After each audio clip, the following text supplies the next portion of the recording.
Bienvenidos a En Vínculo, el podcast cristiano para una crianza basada en el vínculo y las necesidades. Queremos entender el corazón de los niños y también llegar al corazón de los padres y ver a Dios con nuevos ojos. 5 jóvenes madres cristianas comenzaron este podcast en septiembre de 2020 en Alemania y siguen trabajando y traduciendo estos episodios para compartir con más personas. Mi nombre es Evelyn Urrutia. Soy de Guatemala y tengo una hija de 6 años y soy la voz para los episodios en español. Y me da mucha alegría que nuevamente estés escuchando el segundo episodio de En Vínculo. Vamos a iniciar con el siguiente relato. El hijo de 3 años de Carol llevó a su madre a la desesperación.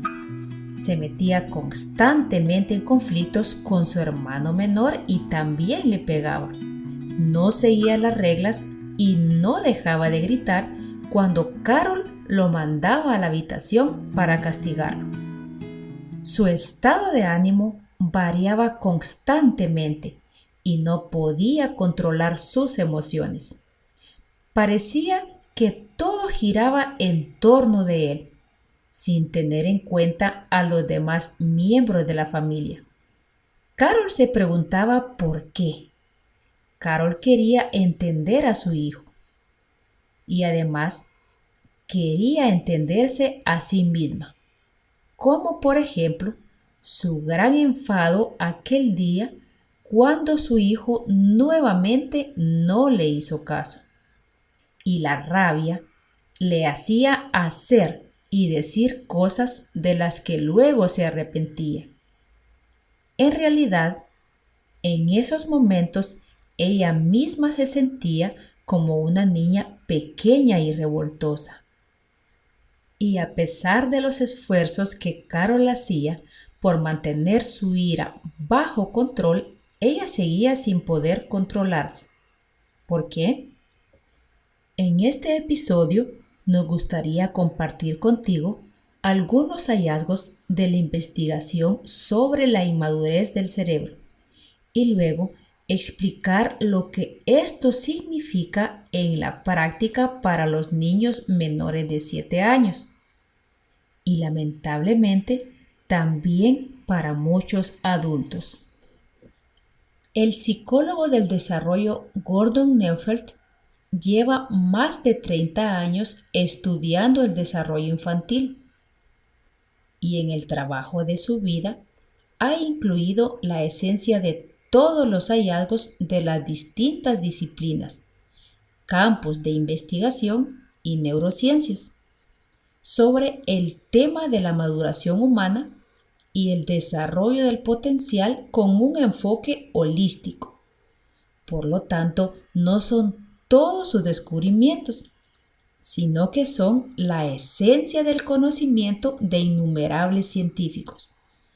Nos referiremos a él continuamente a lo largo de estos episodios y entonces te darás cuenta de la razón por la cual estamos tan entusiasmadas con su enfoque. Pasemos entonces al tema de la inmadurez. Al nacer, el cerebro es la parte del cuerpo menos desarrollada.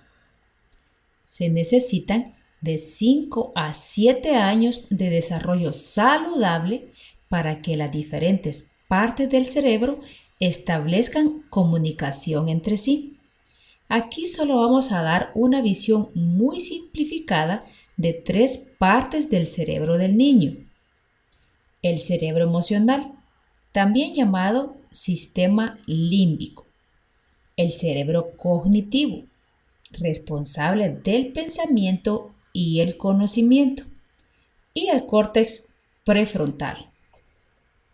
El hemisferio derecho del cerebro, es decir, el emocional, reacciona rápidamente a los estímulos y nos ayuda a responder en un instante cuando estamos en peligro.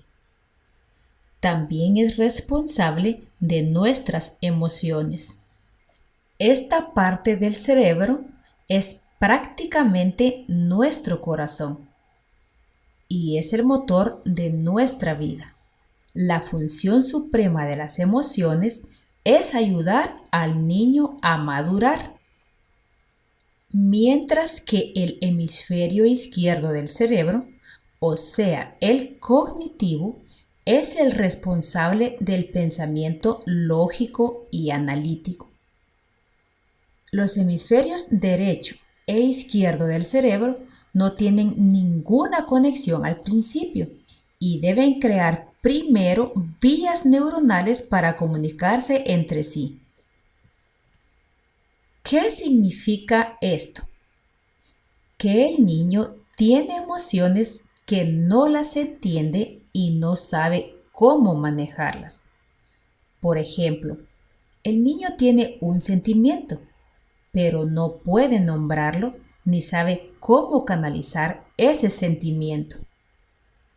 El cerebro del niño es completamente inmaduro en los primeros años de vida y se ve fácilmente abrumado por el estrés y los sentimientos fuertes que dependen del entorno y la regulación externa, es decir, de una persona adulta que ayude al niño a comprender y procesar sus sentimientos.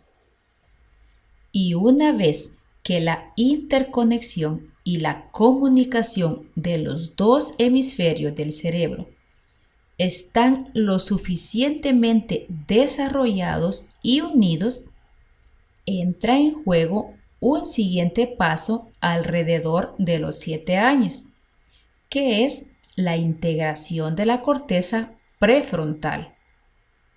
Sin embargo, esta integración solo puede producirse en determinadas condiciones y no se produce automáticamente con el paso de los años.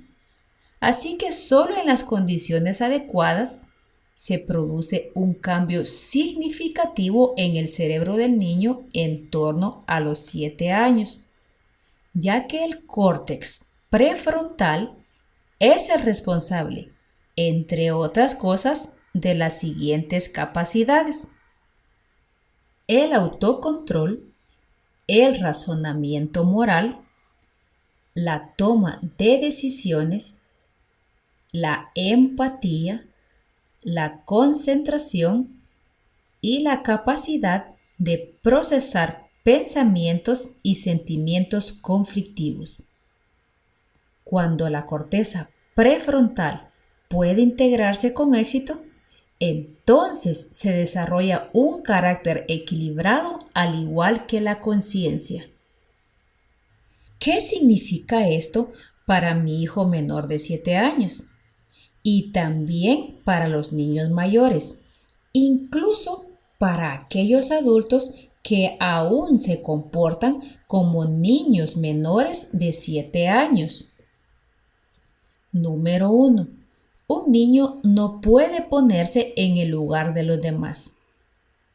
A veces parece que nuestro hijo es empático porque le trae un juguete a un bebé cuando llora, pero 10 minutos más tarde le pega en la cabeza con ese mismo juguete. ¿A dónde ha ido a parar su empatía? Por supuesto, un niño pequeño también tiene el sentimiento de amor y cuidado. Por eso, a menudo se preocupa por otras personas. Pero quiero decirte que esto aún no es empatía, porque tiempo después puede estar frustrado o curioso por la reacción del bebé, sin pensar que el golpe pudo haber dañado al bebé. Un niño inmaduro no tiene verdadera empatía porque sin el córtex prefrontal, un niño no puede mirar las situaciones desde la perspectiva de los demás y desarrollar así empatía a partir de eso. Solo puede actuar desde su propia perspectiva. Número 2. El niño es impulsivo y no puede controlarse. Cuando se enfada, golpea sin pensarlo. Y para no ceder al impulso de golpear, necesita autocontrol y la capacidad de pensar dos cosas o emociones contradictorias al mismo tiempo. Y la falta de integración de su cerebro no lo puede manejar aún. Lo que siente es: estoy enfadado y quiero pegar. No está en la capacidad de pensar: quiero pegar, pero quiero a mami, así que no lo voy a hacer. El niño solo siente una emoción en el momento y está controlado por sus fuertes impulsos, emociones y necesidades. Sin una regulación del estrés entrenada, que muchas veces nosotros mismos creamos, como por ejemplo, al decirle siempre no, el cerebro se ve completamente desbordado con esto y actúa desde la emoción sin poder usar la mente. El cerebro emocional bloquea el otro lado del cerebro, que es el pensamiento y la razón. Por eso es que en el arrebato emocional la mente no funciona. Esto significa que él no decide conscientemente ser violento. Nace con ese sentido humano inmaduro de la justicia para golpear cuando algo le molesta. Número 3. Un niño solo puede concentrarse en una sola cosa. Vive en modo singular. Cuando toca, toca y no puede hacer otra cosa a la vez. Por lo tanto, no es que estén ignorando intencionalmente el llamado de los padres desde la otra habitación. También se centra en una sola persona a la vez y es por la misma razón. Cuando papá llega a casa del trabajo, papá es genial y mamá pasa a segundo plano. O sucede que solo mamá lo puede dormir. Esto no significa que el niño no quiera a los demás. Su cerebro simplemente funciona así al principio. Se centra en una sola cosa para comprenderla plenamente y a profundidad. Número 4. El niño no es coherente en el cumplimiento de las normas y las promesas. Porque para comprender las normas de forma global, una persona debe de ser capaz de pensar o sentir dos cosas a la vez. Por ejemplo, me gustaría mucho comerme un caramelo, pero no puedo comerlo ahora porque acabo de lavarme los dientes. O tengo tantas ganas de patear el balón, pero les prometí a mis padres que no lo haría más dentro de la sala. Durante un tiempo, el niño puede hacer un esfuerzo, pero cuando dos impulsos fuertes y opuestos se encuentran en el cerebro inmaduro, solo puede registrarse una sola emoción. No se produce un procesamiento simultáneo de los dos pensamientos, porque esto lo llevaría a mantener la regla de no comerse el caramelo a pesar del deseo de hacerlo. El niño no quiere provocar ni romper deliberadamente las reglas, aunque siempre nos tomamos muy personal esa ruptura de las reglas y las entendemos como un desafío o desobediencia hacia nosotros. Número 5. Un niño no puede seguir las reglas sociales de forma independiente y con convicción interna. Para nosotros los padres es increíblemente importante que nuestro hijo salude a otras personas, que agradezca cuando le dan un regalo o se disculpe cuando ha herido a otra persona. Porque esto es lo que se espera del entorno o la sociedad, pero también de nosotros. Pero un niño aún no tiene esos impulsos, porque estos requieren madurez. Podrían hacerlo, pero sería por la orden y la presión que reciben, y aprenderían a hacerlo de forma superficial, ya que para pedir perdón de corazón hay que ser capaz de ponerse en el lugar de la otra persona, sentir compasión y dolorosa conciencia. Y una educación basada en la conducta pone el foco justo en el comportamiento correcto y obliga a pedir disculpa, y el niño lo hace sin sentir compasión o empatía. A menudo se utilizan métodos severos para conseguirlo.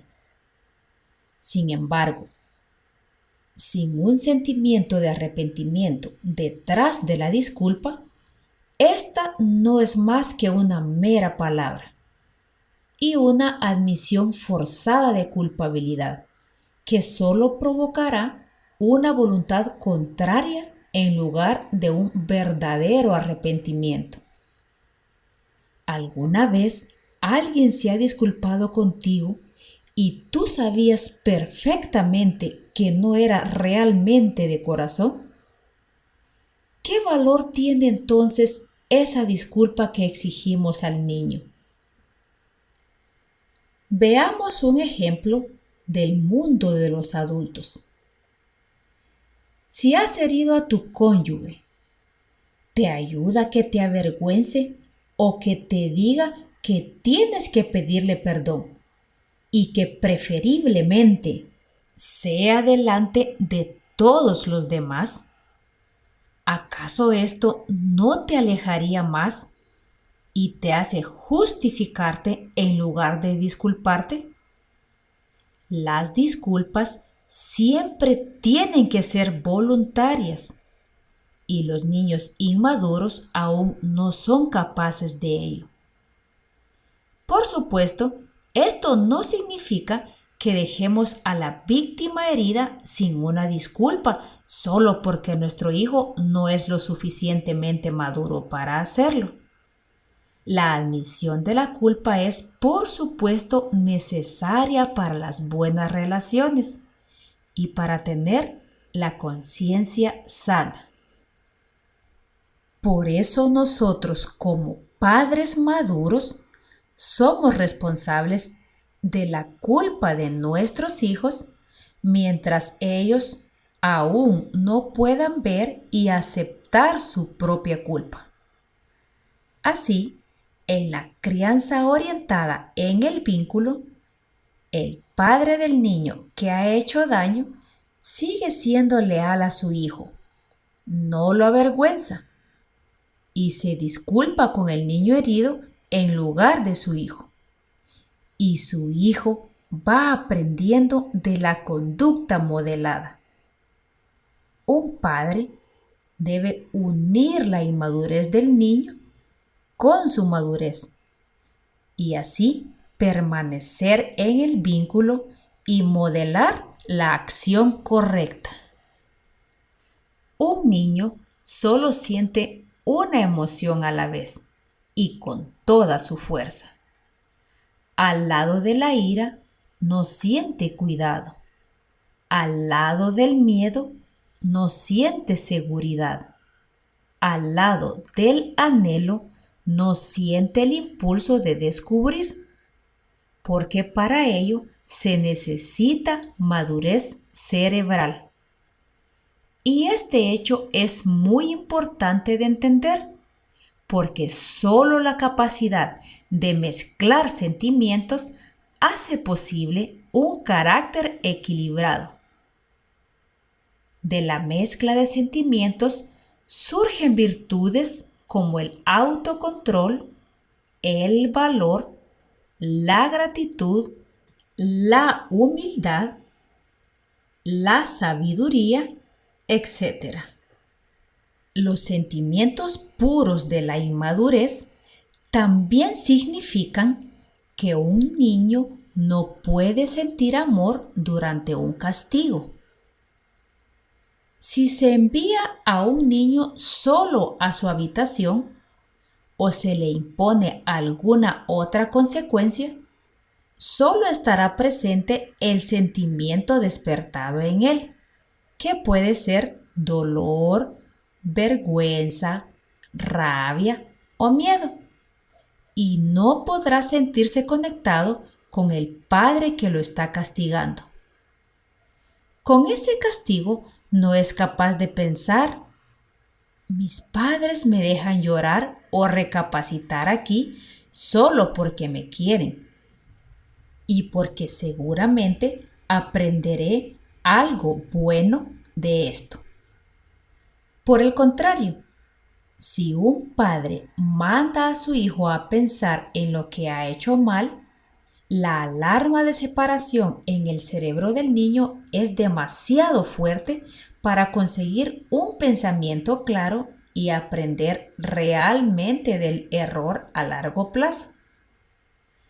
El cerebro solo se centrará en lo que le importa, y en ese momento es restaurar el vínculo o la separación que sufrió de sus padres, porque esa es la máxima prioridad del cerebro emocional. Por lo tanto, puede parecer que el niño entra en razón y promete mejorar su conducta solo porque tiene miedo de separarse de sus padres. Por supuesto, no se puede decir que los niños nunca pueden seguir las reglas y no tienen empatía. En el transcurso de su crecimiento aparecen cada vez más signos de madurez, pero a veces pueden desaparecer. Por lo tanto, los adultos no debemos esperar estas habilidades en un niño.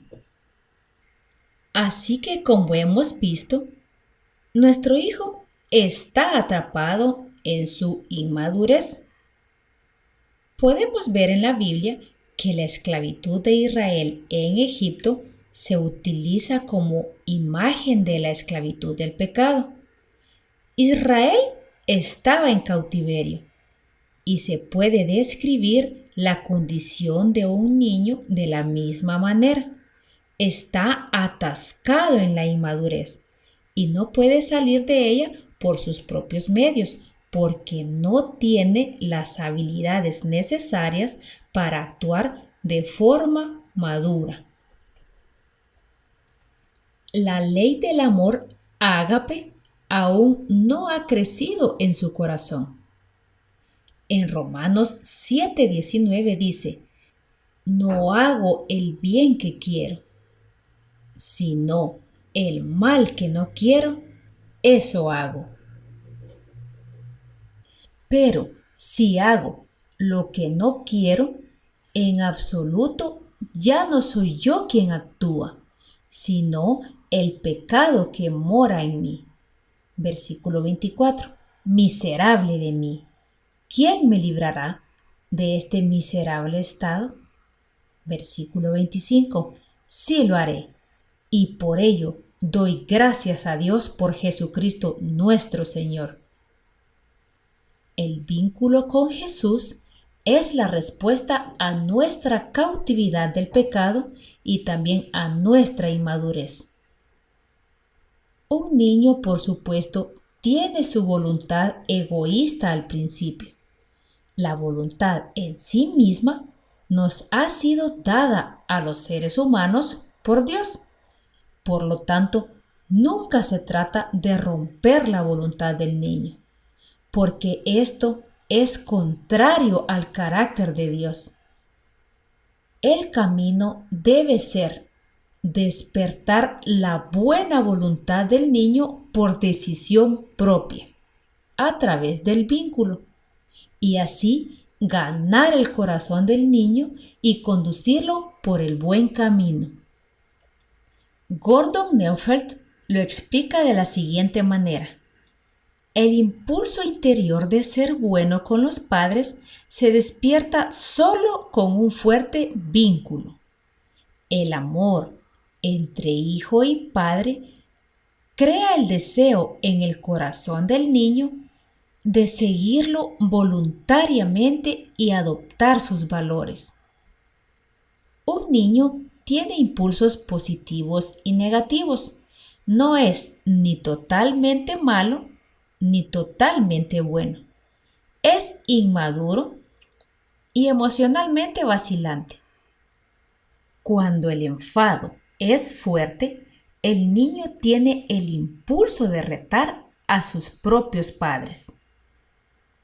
Pero si los padres consiguen contrarrestar su enfado con comprensión y empatía genuina, y en lugar de responder también con enfado, actúan de manera que no rompan el vínculo con su hijo, este vínculo será como un fuerte imán que atraerá los impulsos positivos del niño. Este impulso interior de ser bueno se verá perjudicado al principio por la inmadurez, pero crecerá como un grano de mostaza y acabará dando un fruto maduro. El niño sentirá amor por el progenitor, incluso en los momentos de enfado, y como resultado será capaz de frenar los impulsos negativos. Dejará de insultar o pegar, no porque tenga miedo al castigo, sino porque la relación con sus padres es tan fuerte que no quiere hacerles daño. Pero este proceso toma su tiempo a través de los años. Alrededor de los 7 años, el niño alcanza una nueva dimensión gracias a la integración del córtex prefrontal. Este es el comienzo de la madurez. Incluso en la pubertad, en la juventud y en la edad adulta se pueden observar cambios significativos y saltos de madurez en el cerebro humano. Estas son las ventanas temporales óptimas para los procesos de maduración, pero básicamente uno puede seguir madurando como adulto. La gran pregunta es, ¿cómo madura una persona? En primer lugar, he aquí 2 respuestas a cómo no se produce la madurez. Primero, una persona no se vuelve necesariamente madura al envejecer. La edad de los 7 años para el inicio de la madurez solo se aplica en las condiciones adecuadas. La madurez no se produce necesariamente solo por cumplir 7 años. Al igual que una semilla, no brota automáticamente con el tiempo, sino que depende de las condiciones óptimas del entorno. Las experiencias de la vida o las circunstancias difíciles tampoco conducen necesariamente a la madurez. Pueden tener una influencia positiva en el proceso de maduración, pero también una influencia negativa o ninguna. Segundo, la madurez no se puede entrenar. No se produce impartiendo conocimientos o fingiendo. Durante generaciones hemos creído que hay que enseñar al niño un comportamiento correcto. Podemos incluso creer que nuestro hijo es maduro cuando se comporta como adulto. Esta enseñanza puede realizarse a través de premios y castigos, o mejor dicho, de consecuencias, como por ejemplo, si no recoges tus juguetes no habrá postre. O bien, si le pegas a tu hermana, te vas tú solo a la habitación. Estos métodos de crianza pueden lograr el comportamiento deseado, pero no producen madurez. Escucha muy bien. Solo forman a personas que actúan con madurez por fuera, pero que siguen siendo inmaduras por dentro. Tomemos nuestro ejemplo inicial con Carol. Ella sabe lo que es correcto y bueno. También quiere ser una buena madre y criar a su hijo con amor y paciencia. Sin embargo, no puede manejar las situaciones de estrés de forma equilibrada. Todos sus conocimientos, valores y buenas intenciones quedan bloqueados por otras emociones fuertes. Se enfada tanto cuando su hijo le desobedece que apenas puede controlarse. Y esto sucede porque su corteza prefrontal no ha madurado lo suficiente como para mezclar dos emociones opuestas. Esta es una de las principales características de los adultos inmaduros. No pueden equilibrar sus sentimientos y por lo tanto no tienen un verdadero autocontrol y terminan comportándose igual que un niño. Además, Carol no puede ponerse en el lugar del niño. Si pudiera, entendería mejor a su hijo y le mostraría más empatía. Sin embargo, le falta el cambio de perspectiva necesario para hacerlo.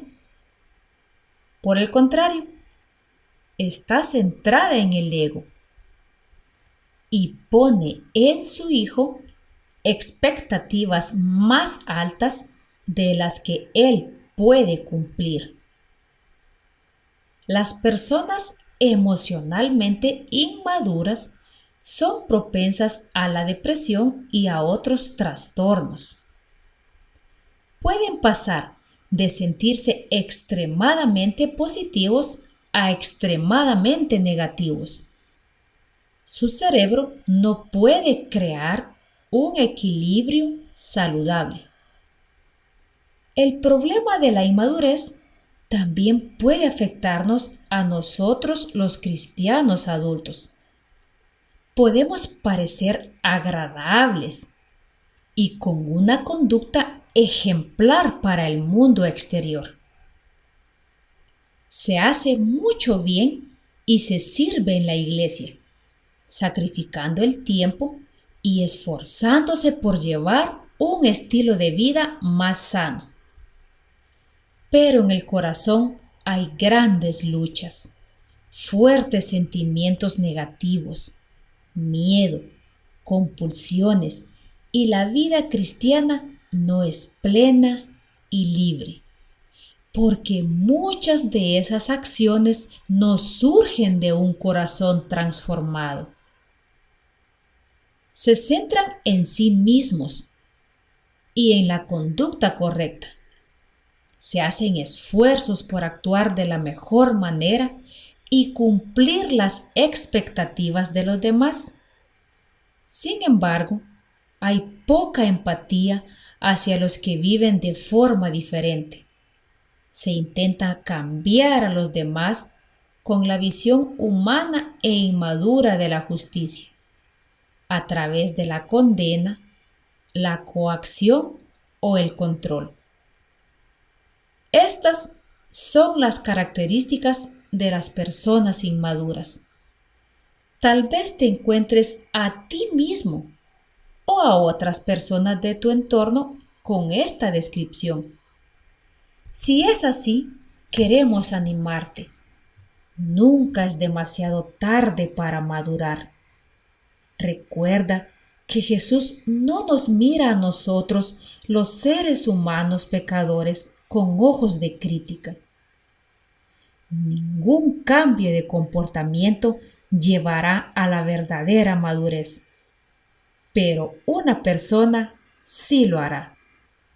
Una persona solo madura en el vínculo con Jesús.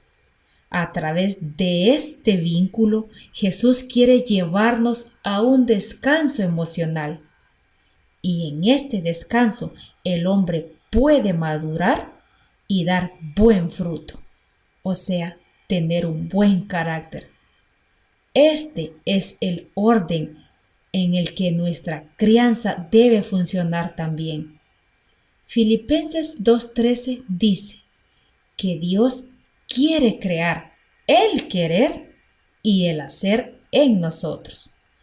Quiere que maduremos desde adentro, a través de nuestra unión con Él. Jesús dice, el que permanece en mí y yo en Él, éste dará mucho fruto. Continuaremos con más detalles en los próximos episodios. Y si este podcast ha sido de bendición para ti, pues no esperes y compártelo para llegar a más personas. También te invitamos a suscribirte a nuestro canal en YouTube En Vínculo Podcast para no perderte ningún episodio. Publicaremos un nuevo tema cada 2 semanas. Y si tienes alguna pregunta, no dudes en escribirnos al correo envinculo@mail.de. Estaremos encantadas de ayudarte. Hasta la próxima.